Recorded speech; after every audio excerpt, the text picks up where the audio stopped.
Pois é, meus irmãos, dando continuidade ao nosso projeto Memórias da Libertas, hoje, agora, nesse momento, vamos entrevistar o nosso querido venerável mestre Ricardo Esteves, aqui presente, e eu passo ao nosso venerável mestre Getúlio, que faça a primeira pergunta para ele. A primeira pergunta para o nosso estimado irmão Ricardo Esteves é: irmão, conte um pouco de onde você veio, o que você faz, é casado, solteiro, como a maçonaria chegou até a sua vida. Perfeito. Boa noite a todos. Tenho muita estima por todos os irmãos aqui presentes, na minha trajetória de 25 anos na Libertas, tive muitos momentos felizes. É muita honra estar aqui presente.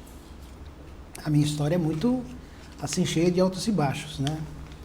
Eu nasci numa família humilde, pode-se dizer que a gente morava num barraco mesmo, quando eu nasci. Era uma situação muito, assim, vamos dizer, eu não quero fazer vitimismo, vou contar fatos, tá? Fatos. Minha mãe era desquitada em 1959, meu pai também era desquitado em 1959, imagina, né? Depois que eu nasci, eu levei acho que uns 6 meses para ser registrado, porque não aceitava um cartório para registrar uma criança de pais separados, só para ver, uma coisa bem... Até que meu pai conseguiu um cartório na Rua Augusta lá, de um amigo dele, de um amigo que, pode deixar, a gente dá um jeitinho aqui, a gente registra o menino. E já nisso eu já era vitorioso, porque antes de eu nascer, minha mãe abortou 2 vezes, pelas razões delas, não vou julgar ela, tá? Quer dizer, na terceira, eles ficaram sem dinheiro para pagar o aborto.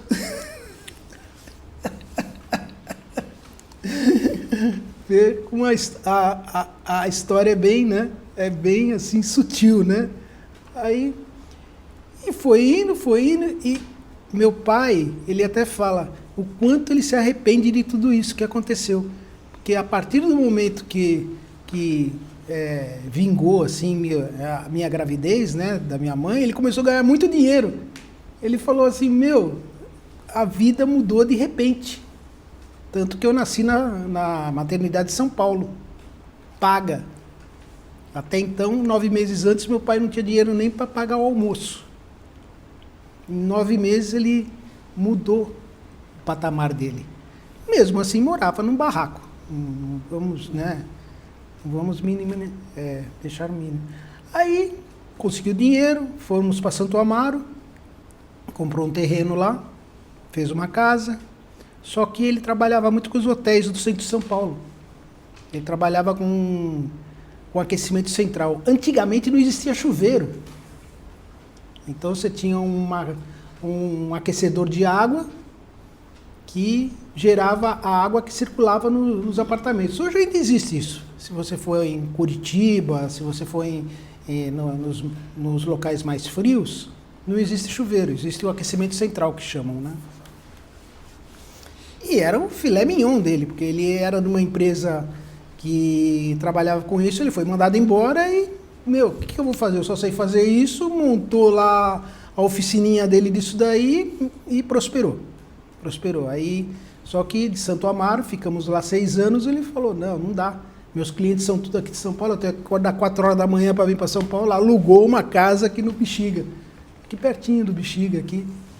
E fomos aí, foi, comprou casa, comprou isso, comprou aquilo, quer dizer, a vida dele decolou.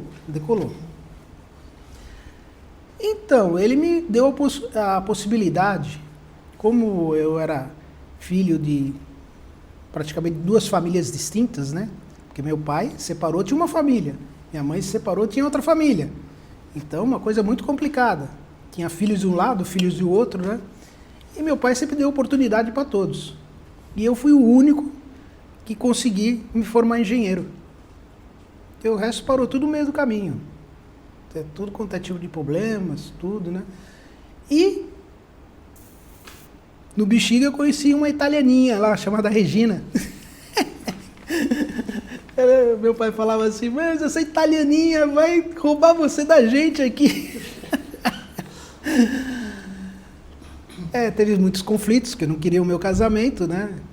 Claro, eu era o que levava a empresa nas costas, né? Na época. E eu ganhava um salário mínimo com meu pai. Quando eu me formei engenheiro, as empresas pagavam 10 salários mínimos. Para iniciante. Não era para... Né? Eu falei, eu vou ficar aqui ganhando um salário mínimo, eu quero casar, eu quero progredir, né? E fui embora. Fui embora e por 7 anos a gente não teve filhos, né? Fizemos tratamento, tudo, depois tivemos o filho, mas nesses 7 anos minha vida decolou mais ainda. Eu, dos 10 salários mínimos, pulei para 30 salários mínimos. Como engenheiro, gerente de fábrica. Tinha uma fábrica, eu não tinha nem 30 anos de idade.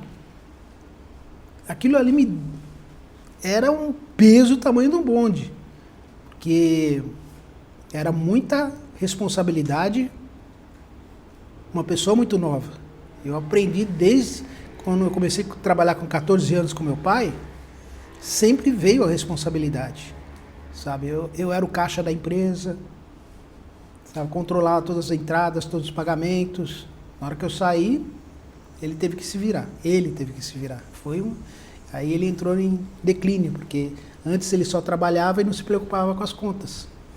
E eu fazia todo esse monitoramento de recebimento, só que eu recebia um salário mínimo por tudo isso aí. E o dinheiro que circulava lá era muito alto, não era um dinheirinho qualquer. Mas a gente, como dentro de uma visão humilde, né? Sempre teve esse lado da honestidade, de nunca pegar um tostão da família, né? Enfim, casei, tive filhos, tenho 2 filhos. A engenharia, ela me proporcionou tudo que eu tenho. Eu fui para um lado da engenharia de segurança do trabalho, que cuida de pessoas. É uma coisa muito assim, vamos se dizer, né? É uma missão de vida, cuidar da vida das outras pessoas. Às vezes não parece, né? Mas o engenheiro de segurança, ele tem que se preocupar com o dia a dia da pessoa para ela sair viva dentro do trabalho dela. É uma coisa assim muito... Eu fui acordar para isso daí, acho que uns 20 anos depois. Que eu falei, nossa, o que eu faço aqui? A gente cuida de pessoas. Porque a máquina não pode quebrar, você tem que brigar com os caras para fornecer equipamento, para promover a saúde da pessoa. E, sabe, numa empresa, o lucro é o que manda, né? Às vezes, se o cara perder um braço, uma perna, morrer lá, para ele é um processo a mais. Mas tem empresas que eu trabalho que, até hoje, que visam sempre a saúde do trabalhador. Isso daí é uma coisa muito, muito gratificante. Em paralelo a isso, começou a vida, vamos dizer, mística, né? Eu nunca me esqueço, uma vez eu estava passando em frente a uma banca de gibi, lá em Santo Amaro, meu primeiro emprego foi lá na Dur do Brasil, né? Ela fazia cabines de pintura para as automobilísticas, né? Uma cabine de pintura de automobilística é do tamanho de um quarteirão, tá? Não é uma coisinha simples, né? Cheio de equipamento, cheio de detalhes, cheio disso. Aí, nos almoços lá, eu era engenheiro de assistência técnica. Quer dizer, dava problema, a gente ia lá com uma equipe para ver o que ia acontecer, né? Isso com 24 anos.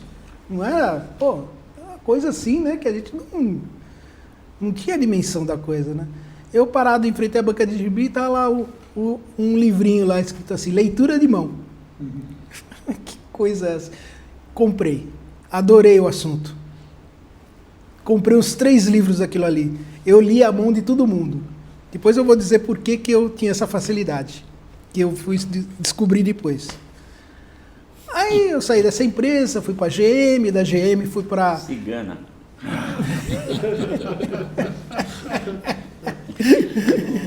Então, quando que eu ouvi aqui do Acras, né? Os diretores da empresa também eram maçons. Saía tudo de pretinho. a diretoria financeira, tudo, né? E eu lá, o diretor da fábrica lá, né? Olhava para os caras, mas até então não era assim, vamos dizer, um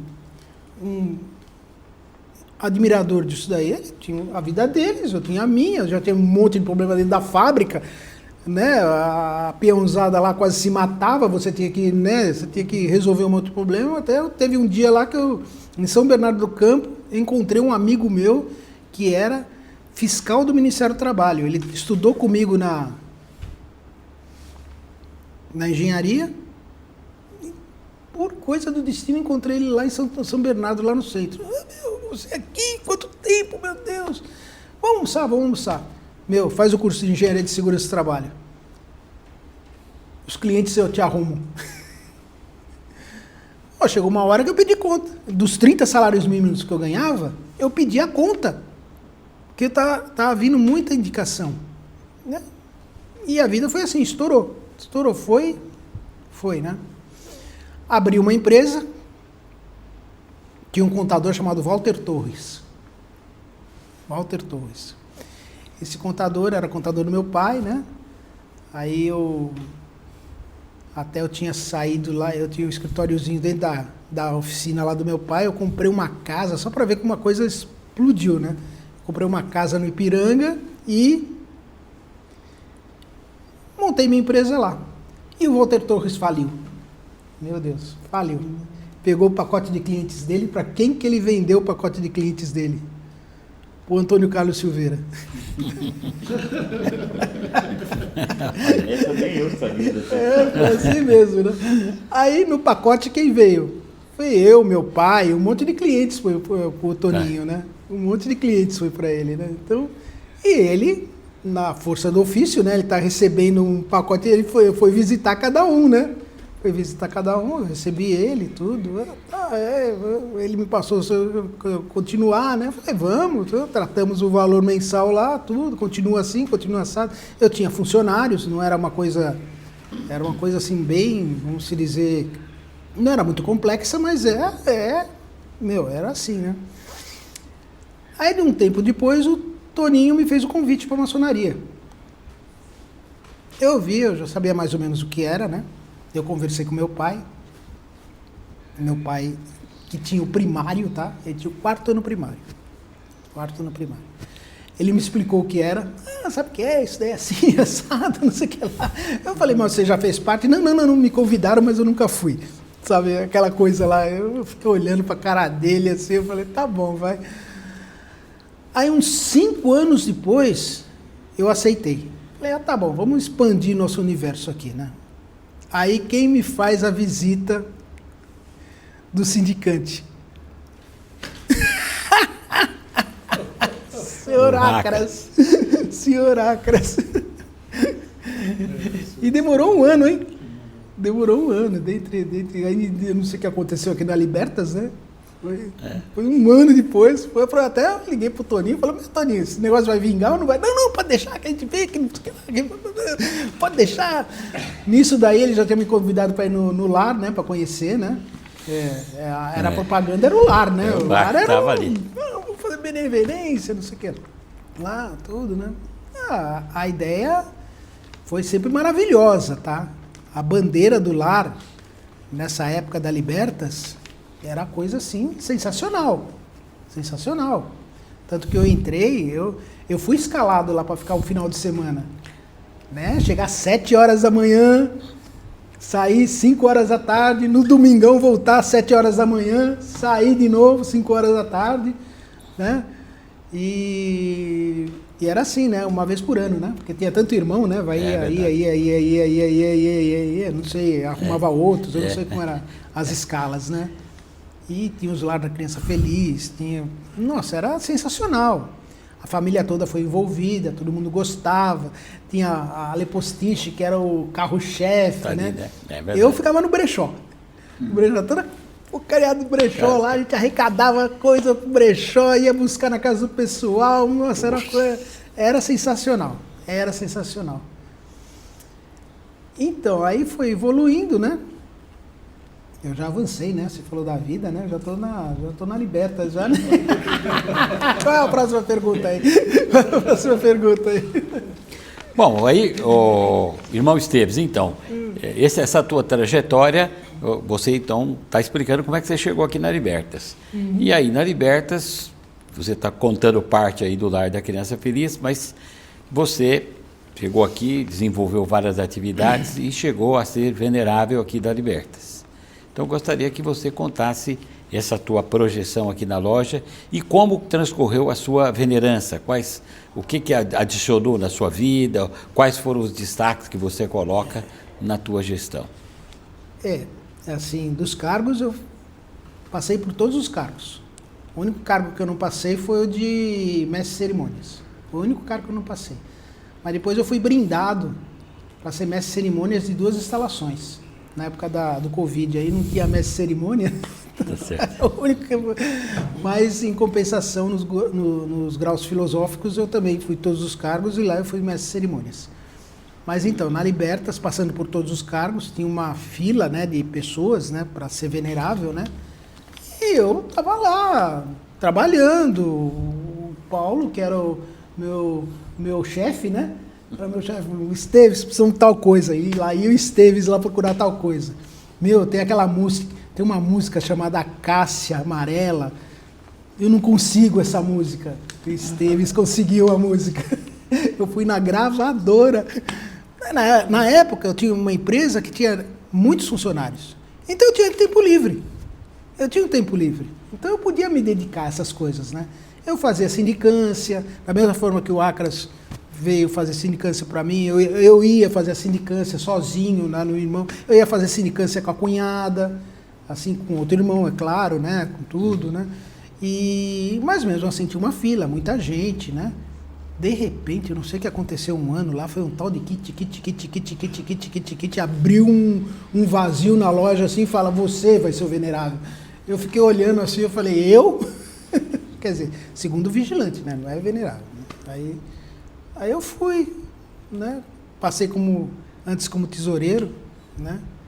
Eu tinha tanto dinheiro em casa da tesouraria que eu não sabia o que fazer, porque todo mundo pagava em dinheiro, meu. Quando eu cheguei aqui no dia aqui, ó, eu não sei o que eu faço com essa pacoteira de dinheiro aqui, tá aqui, ó. A pacoteira. Hoje em dia tudo é Pix, né? Tudo é Pix, tudo, né? O dinheiro ficou escasso. Pix, TED, era bom. A venerância, ela foi assim, vamos se dizer, do meu ponto de vista, não vou falar que é sensacional, né? Foi uma venerância que cumpriu a sua meta. Foi pegar o bastão, né?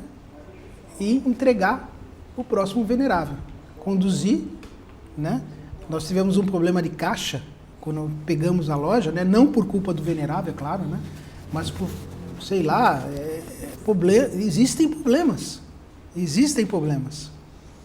E, tava faltando dinheiro na Libertas. A primeira coisa que o meu tesoureiro, um tal de Tiago, irmão Tiago, foi cobrar todo mundo. Cobrar. Nossa, teve mestre instalado que queria me matar. Porque os caras... Eu ia fazer o quê? O cara tava devendo. O cara não pagava. Mas a gente sabia que o pessoal tinha problemas, assim, vamos dizer, muitos tinham problemas, né? Então, cobrar, você pode cobrar. O cara pagar também, aí vai da pessoa, né? Uns pagavam, outros não, faziam negociação. Teve uma época até, teve um irmão que veio, que entrou em contato comigo, que era muito pesado para mim aquilo ali. Eu fiz um conselho de mestres instalados, eu não vou falar o nome do irmão para não, né? Ele abriu uma outra loja, ele tinha pedido o kit da Libertas e tá devendo dinheiro para Libertas. Veio a outra loja inteira dele aqui e nós, aqui com os mestres instalados, para chegar num acordo dele pagar, a gente receber e a gente dar o kit para ele fundar outra loja. Os irmãos fizeram uma vaquinha e pagaram a gente. Simples. Teve um desconto também, né? Claro. Foi assim também, né? E é gozado. Problema sempre tem, né? Eu lembro direitinho disso daí. Tivemos problemas de falecimento de irmãos, né? Acho que foi o Mendes que faleceu, né? A gente foi tudo, É. né? Fomos lá, teve a entrega do cheque para cunhada, Aquele irmão da Praia Grande. também. Praia Grande, aí foi Valdomiro Pinto. Valdomiro. o Valdomiro, Valdomiro Pinto. o Acras me assessorou muito, eu não sabia nada. Aí ele que fez todo o meio de campo, de pegar o cheque na grande loja, trazer.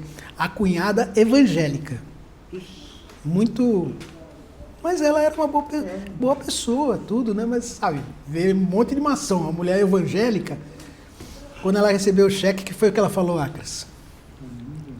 Ela falou: eu te juro que eu não acredito que eu estou recebendo o dinheiro de vocês. Eu não acreditava nisso. Porque fixou, né? Mas Porque eu sei que ela ficou contente. ela ficou com. E a cunhada, qual irmão? Do Valdomiro? Na hora que ela abriu o checão, assim, ela olhou o cheque. Nós fomos lá onde ela trabalhava, né? O Augusta lá, né? Na Rua Augusta, no metrô. É. A filha dela, a filha do Valdomiro estava junto. A filha falou: ô mãe, que bom, né? Tá Nós vendo? todos juntos lá. Essas coisas que faz a gente acreditar na maçonaria, tá? É nessas horas. Na hora que o irmão tem um problema, na hora que o irmão, né? E, nossa, nós acudimos muitos irmãos. Nós fomos, lembra no terreno? Lá em Mairinque. Ah, Pra você teve a botar- história do terreno de Mairinque. Que é, numa data o irmão Genésio Pereira de Ávila, aquele que está ali na sala de espaço, ele doou era loteador, né? Ele então veio aqui e fez a doação de um lote de terreno. E a gente guardou aí, ninguém sabe, você que desencavou esse lote, né? E Fomos lá, eu e o Paulo fomos lá, chegamos lá, o terreno todo cercadinho, com um monte de galinha dentro. Eu falei: meu, perdemos o terreno. Perdemos o terreno. O vizinho já estava fazendo uso capião do terreno. Aí criamos uma comissão, né? A comissão entrou em contato, tudo, aí acabaram entrando. vendeu o numa- terreno e a vendeu Libertas o ter- pegou o dinheiro. Pegou Tá o certo. dinheiro, foi sensacional. Foi bom. Foi sensacional. E foi assim, o grande projeto que eu tive na época foi esse livrinho Pequeno Ensaio de Orações e Preces. Eu tinha uma vertente, né? Uma vertente muito, muito forte com a espiritualidade, né? Então até o meu padrinho, ele foi o que fez aqui a Dedicatória, a é prefácio dedicatória, aí. né? Tá aqui, colaboração. Coloquei a colaboração de todos os irmãos aqui. Tá? Né? Eu tenho mais livros. Eu vou fazer uma distribuição geral aí de novo aí, porque atualmente o pessoal não... Acho que nem sabe mais desse livrinho aqui, mas foi o grande projeto da venerância. E foi assim. Eu já vou emendar com os graus filosóficos. Tá, Acho que tem uma pode falar. pergunta aí dos graus filosóficos. Pois é, então. Então, aí eu me formei, né? Entreguei o bastão, né? O próximo venerável, de acordo com a ritualística, né? Sem problema nenhum. E empreendi um novo projeto. Falei: bom, agora eu vou entrar nos graus filosóficos. Porque todo mundo entrava antes de ser venerável, né? Aí dava aquela bagunça na vida do cara, porque ele tinha que levar os graus filosóficos, ele tinha que levar a loja e acaba desistindo de um ou do outro. É uma coisa assim. E eu via nisso daí, eu enxergava isso daí. Aí o que aconteceu? Eu segurei, falei: não, espera um pouquinho. Aí num dia eu fiz uma visita lá em Interlagos, acho que foi com o próprio Paulo, não sei o que foi, nós fizemos uma visita. O Jimenez fez o convite para mim: Paulo, quando você vai entrar aqui na Fé e Equilíbrio? Eu falei: como faz para entrar? Ele me deu os parâmetros lá: não, fala aqui com o Três Vezes Poderoso, não sei o que lá. Aí fomos lá. E foi muito bom, porque na Libertas, na minha iniciação no grau 4, o Paulo estava junto, ele foi assistir. Até hoje eu tenho uma gratidão imensa por você, Paulo, porque você sempre esteve do meu lado. Sempre esteve do meu lado. E nós iniciamos 10 irmãos. 10 irmãos da Libertas. 10 irmãos. Dos 10 irmãos, 3 concluíram o 33. Os outros desistiram. Perderam-se no caminho. Perdidos no caminho. Uns ainda voltam, mas é problema. Um foi parar lá no México, outro foi parar no Rio Grande do Sul. A vida é muito complicada. A vida é muito complicada. E nesse meio do caminho aí, né, eu fui nos graus filosóficos, fui evoluindo, né? Terminei o grau 33 em 7 anos. Foi até muito rápido, porque a média do pessoal era 8, 10 anos. E eu consegui. No dia, quando eu terminei, eu já peguei uma venerância lá, que foi do consistório. E em paralelo a isso, os irmãos Barrosos, né? Eles entraram na Libertas. Aí eu apresentei um projeto para eles, que foi nosso livrinho das parábolas de Jesus. Nesse meio tempo, eu estava desenvolvendo a mediunidade lá no centro espírita. E, quando você desenvolve essas coisas, muita coisa vem na cabeça. Mas muita coisa. Você fica... E isso daqui foi que nem um chamado. Você tem que fazer, você tem que fazer, você tem que fazer. Mas eu não tinha cabidal para isso. Aí, por isso, quando eu vi os dois irmãozinhos espírita lá, eu falei na loja, eu falei, é vocês mesmos, vem aqui me ajudar. E vocês abraçaram isso daí também. Eu tenho muita gratidão por isso, né? Dessa vertente aí. Nesse meio do caminho, eu fiz muitos cursos. Eu fiz curso de reiki, curso de floral, curso... só de reiki foram 3 estágios de reiki, floral foram 2 estágios. Eu perdi a conta dos cursos de espiritualidade. Eu poderia hoje ser um terapeuta holístico. Mas não, eu continuei engenheiro. Esse que foi o meu o sustento, né? Fazer o quê, né? E nesse meio do caminho a empresa quase que quebrou. Porque veio a Covid, né? Veio a Covid e foi o divisor de águas do mundo, né? Eu já tinha 2 presidências de graus filosóficos. Aí com o Covid nós ficamos um aninho parado. Nesse meio tempo, o livrinho estava em pleno... nós estávamos vendendo o livro para tudo quanto é lado e doando o dinheiro do livro.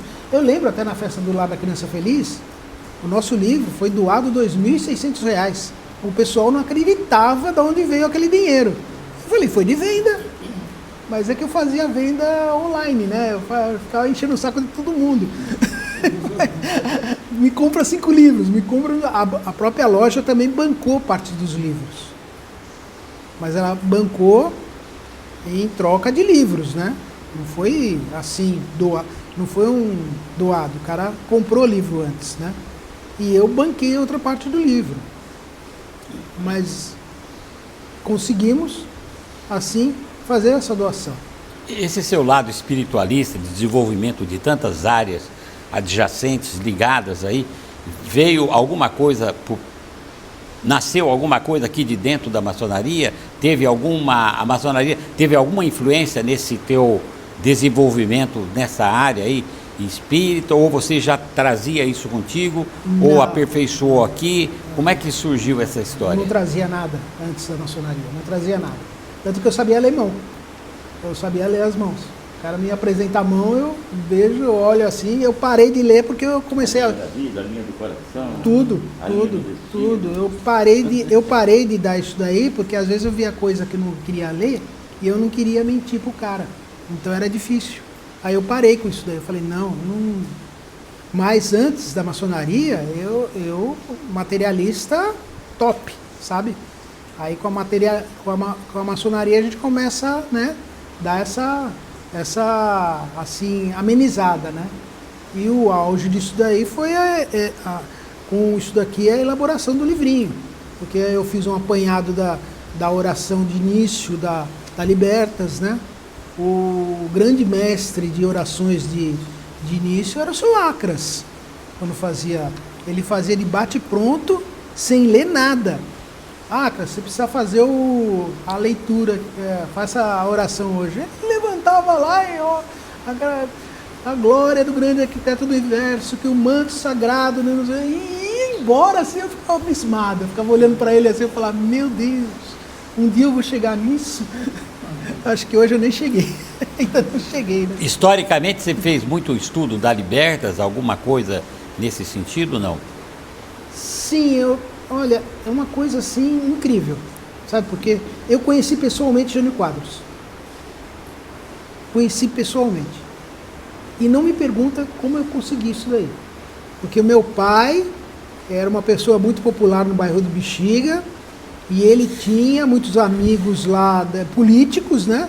Aí os caras aproveitaram a popularidade dele na eleição de prefeito, trouxeram ele para almoçar na casa do meu pai. E ele trouxe toda a família lá. O Jânio Quadros vai almoçar aqui. Meu pai era assim um janista de carteirinha. Eu tenho, né? Ele não tem mais, né? Porque eu peguei dele, faleceu. Que Deus o tenha. Ele tem manuscritos do Jânio Quadros. Manuscritos. Agradeço o seu Faustino, meu grande amigo, BBB, aqueles bilhetinhos dele lá. É uma coisa incrível. Aí eu conheci. No dia do almoço eu conversei com ele. Eu nem sabia que ele era da Libertas. Quando eu entrei aqui e soube, eu falei, meu Deus, conheci o homem. Outra também, eu conheci Manuel da Nóbrega. Da mesma forma, assim, a gente está num evento assim, aparece um homem na sua frente e fala, como você vai? Tudo bem? Eu falo, como vai o senhor? Aí você devia ter dito para ele, eu vou ser da Libertas um dia, hein? Fui saber depois, eu nem sabia disso, meu. No evento estava o Silvio Santos também. Então... E aí, como é que foi a história do Manuel de Nóbrega que você estava contando? Manuel de Nóbrega foi em 1974. Acho que foi, né? A gente estava indo pro estádio lá na final, Palmeiras e Corinthians. O Corinthians perdeu de 1-0 pro Palmeiras, gol de Ronaldo. Meu Deus, que inferno. Mas antes estava um mau congestionamento de carros e estava um carro do lado, um Maverick do ano. Quem estava lá? Manuel de Nóbrega, vestido com a camisa do Corinthians. Aí nós saímos do carro, fomos lá falar com ele, né? Foi aquele algazarra, porque nós estávamos de carro também. E, né? Eu tinha 14 anos na época, não era eu que estava dirigindo, é claro, era meu irmão. Então foi uma coisa assim que depois eu vim saber que ele era da Libertas. Meu, coisa assim, quando você pensa assim, tem certas coincidências na vida que são inexplicáveis, mas depois você vê que tem uma explicação. Até então, esse negócio da leitura de mão, eu fui saber depois no Centro Espírita, que depois de muitas me revelaram que eu era médium de inspiração. Então, assim, eu não de repente eu olho para você e começo a falar umas coisas nada a ver. Aí você me pergunta, o que foi que você falou? Eu falo, não sei. Olha aí. Tanto que agora eu fiz um livro, o livro está prontinho, são todas as inspirações. Um monte de... Uma delas foi exatamente o hino da Libertas. Que aqui, que eu fui agraciado, né? Pelos irmãos Barroso de novo, né?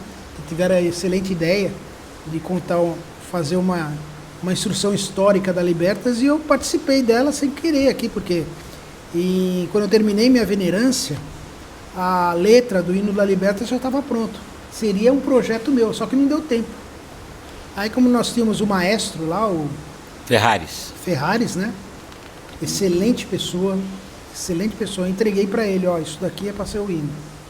Aí ele se juntou com o Vitorello, porque acho que ele também não tinha muito cabidal para coisa, né? Tá. O Vitorello mais assim, né? Tá. Mais inteirado, né? Aí eles me entregaram a letra com a música prontinha. Foi uma coisa assim... Que é o nosso hino da Libertas que temos hoje aí. Temos hoje. Então isso daí foi o... Você assim, então é o pai do hino aí, né? Eu que dei o pontapé para ele. Pois né? Sempre tem que ter alguém, né? Eu dei o pontapé, eu entreguei a letra. Eu vejo esse problema hoje na Fé e Equilíbrio, que eu tenho a letra do hino da Fé e Equilíbrio e não tenho um maestro para fazer ela virar. Você acredita? Tá lá prontinha a letra. Pronto. E tudo isso feito sem inteligência artificial. A inteligência artificial, ela estourou depois da pandemia. Eu, no meio da pandemia, eu fiz esse livro de inspirações aí, e no meio tá lá a poesia lá da Fé e Equilíbrio. Que é de grão em grão, de grau em grau, caminhamos em rumo à perfeição, sabe? Eu tenho até a melodia, só que não tem nenhum lá que transforma. Mas ela vai vingar, tudo na hora certa. Você contou aí que, né, contou a tua vida profana e os detalhes, e depois que você ingressou na maçonaria e vivenciou aí muitas décadas de maçonaria, o que você considera que a maçonaria influenciou na sua vida de positivo? Vamos assim, a maçonaria é a base do desenvolvimento da pessoa. Nós vivemos num mundo muito material.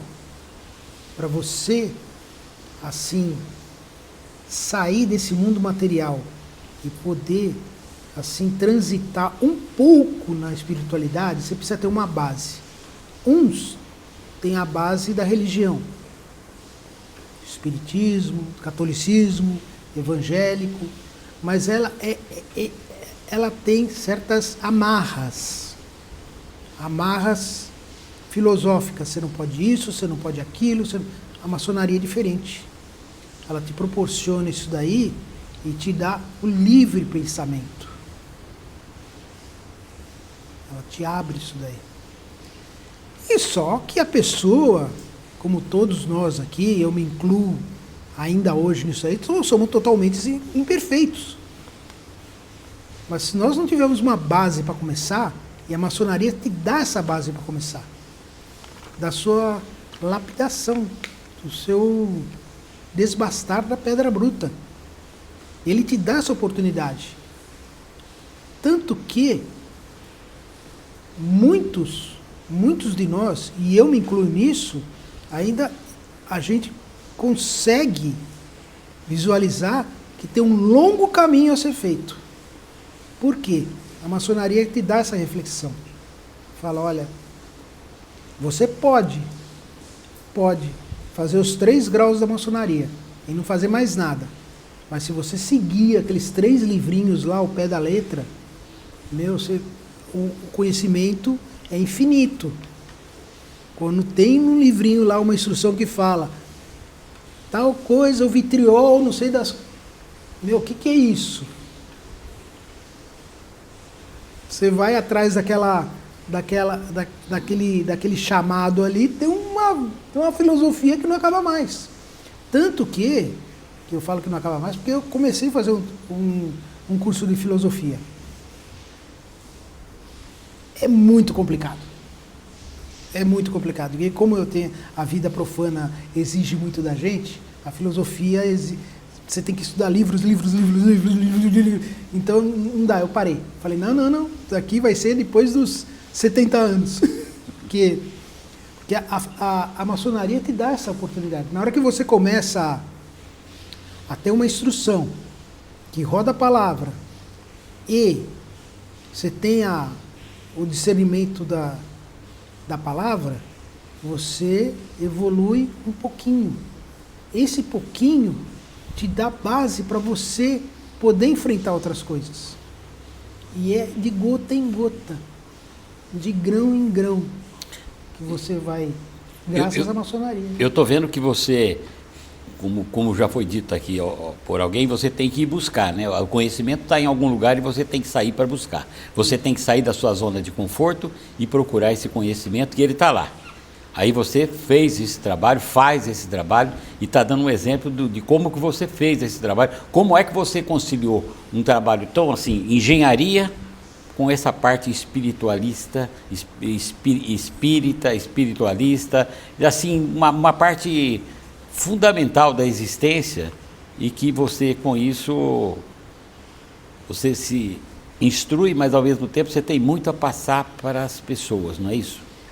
Como é que você vê esse seu lado? Então, é muito complexo, né? Porque quando eu saí da escola de engenharia, tem uma matéria chamada mecânica quântica, tá? Que é um livro dessa idade. Que eu levei pau 2 vezes. Eu repeti 2 vezes daquilo ali. Não é, e é conta que não acaba mais. Hoje você ouve o pessoal falando de mecânica quântica aí como se fosse uma coisa mágica. Não é mágico. É ciência pura aquilo ali. Mas, aí que tá. Aí que tá. Esse peso da matéria, ela é um lado da asa. Para você poder evoluir. Você tem que ter outro lado da asa. Para ter 2 asinhas, né? Que é o lado espiritual. E a maçonaria te dá essa bagagem. Quando você ouve certas coisas de espiritualistas, né? Aí você fala assim, bom, você tem razão. Você tem razão. Mas não é tão simples assim. Quando Einstein desenhou o buraco negro há 100 anos atrás, ele desenhou da imaginação dele, das contas que ele fez. Ele, claro que aquilo ali, óbvio que tem intervenção de Deus, do grande arquiteto do universo. Aquilo ali não é assim, facinho. Mas o que tem de conta lá para ele chegar nisso, e eu vi isso daí, é um livro inteiro de conta. É uma coisa assim, e o pessoal fez o experimento, juntou 8 telescópios do mundo, desde o Chile, na Europa, nos Estados Unidos, sincronizou todos para tirar a foto do buraco negro, e a foto sai direitinho igual que o Einstein fez. E os cálculos que os caras fizeram é coisa de doido. Então,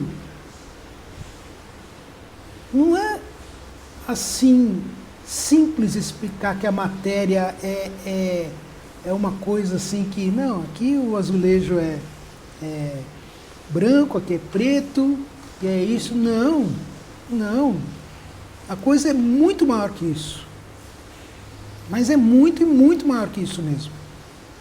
Que a ciência, ela tem todo o seu valor. Para você provar uma coisa, é muito desgastante. Mas, quando você chega perto de certas coisas que foram ditas por Jesus Cristo, não precisa ir muito longe. Eu falo de Jesus Cristo há 2000 anos atrás, né? Se você for há 3, 4 mil anos atrás, tem outras pessoas que falaram outras coisas que também eram muito mais, assim, místicas, né? Mas se você traduzir elas, a ciência acaba comprovando que elas existem. Não sei, falar em palavras simples é muito difícil. Esses dias mesmo, eu estava vendo uma explicação, né? Qual é a diferença do computador quântico para o computador que a gente fala agora, o notebook que você usa analógico? Aí o cara falou uma coisa bem simples. Ele falou, o analógico hoje em dia, que é o que você compra na padaria, né? Ele é baseado no número 1 e no número 0. Então todas as funçãozinhas dele lá é 01, 0001, 002, ele faz uma coletânea lá e faz isso aí. E o quântico? O quântico, ele faz assim, ele, entre o 1 e o 0 tem um monte de possibilidades. E você fala, meu Deus, isso não é para nossa cabeça. Bom, como você já colocou, e nós já falamos, quer dizer, a maçonaria teve muita influência, principalmente depois que você ingressou, você criou para você as oportunidades de você desenvolver ainda mais aquele potencial que você tinha. E você também encontrou dentro da loja muitos seguidores, muitos daqueles que colaboraram com você e estavam dispostos a te ouvir. Como é que você pensa isso para a sua vida? E o que recompensa, o que você traz para o seu íntimo de benefício para você e para essa coletividade com esse compartilhamento de conhecimentos? Eu não sei se eu tenho tantos seguidores assim, né? Mas, se você tiver assim... 1, 2, 3, é alguém que você conseguiu, de certa forma, dividir. Eu sei. Parte dessa dúvida, né? Tem muita gente que ainda hoje, né, que até que irmãos que saíram da loja que ainda me procuram para certas dúvidas. Sei lá, tem gente que tem dúvidas, né? Eu não sou o dono da verdade, para começar. Na verdade é a que a gente procura sempre, né? Existem fatos, né? Fatos, mas a verdade em si, é muito completa. A gente tem um certo horizonte de pensamento. Você tem aquele horizonte lá. Dentro daquilo ali é o que você acredita que pode ser modificado, né? E eu parto da premissa que o conhecimento tem que ser compartilhado. Porque ele não pode ser... Eu não posso morrer com conhecimento. Para mim não vale nada Porque eu vejo assim que você ousa, né? Você cria, você apresenta uma versão sua.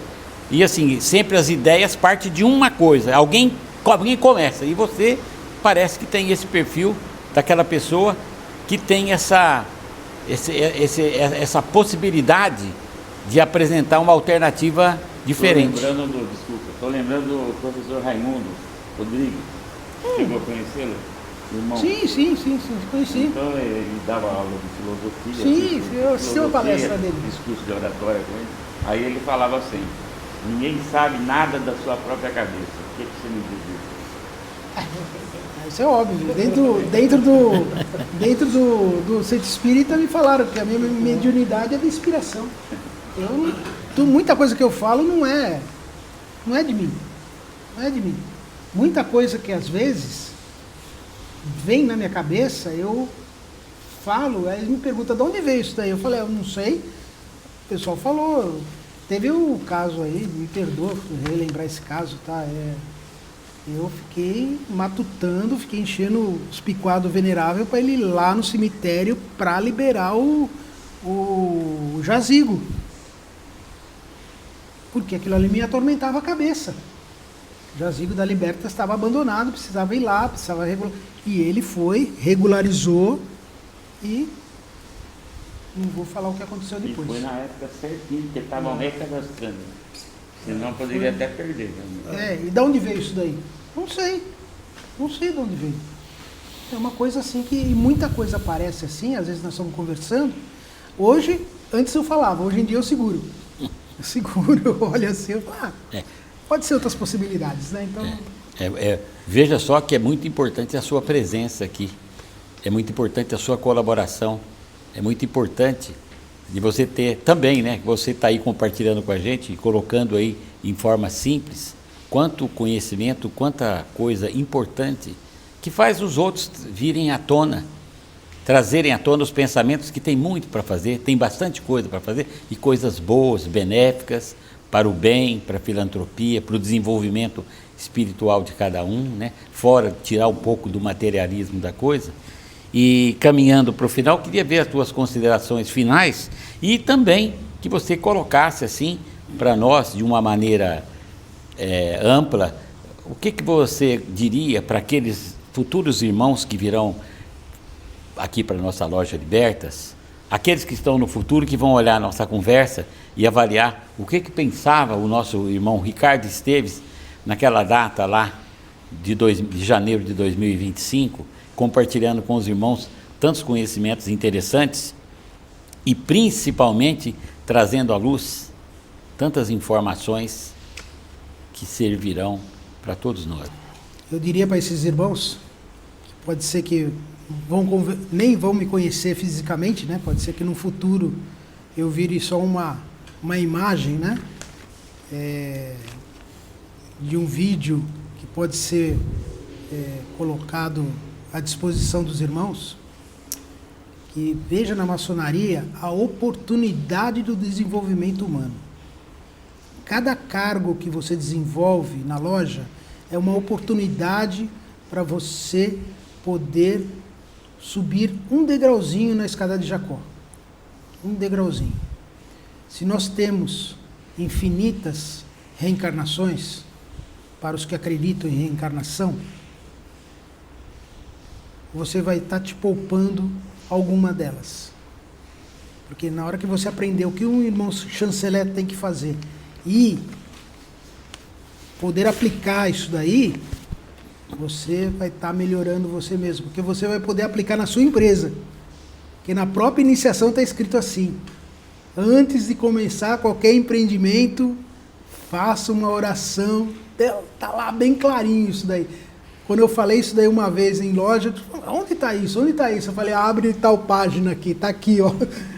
Então, até na iniciação, até nos graus filosóficos, cada cargo, às vezes o pessoal pensa, eu vou ser orador, né? É o pepino que ele está pegando. Eu já fui orador 2 vezes, meu Deus, que pepino. Então, irmão, você tem que aproveitar essa oportunidade para você desenvolver e desbastar sua pedra bruta. Isso que eu tenho a dizer. Tá certo. Esteves, muito obrigado. Obrigado Meus a vocês. irmãos, estamos encerrando aí mais uma fase da nossa Libertas.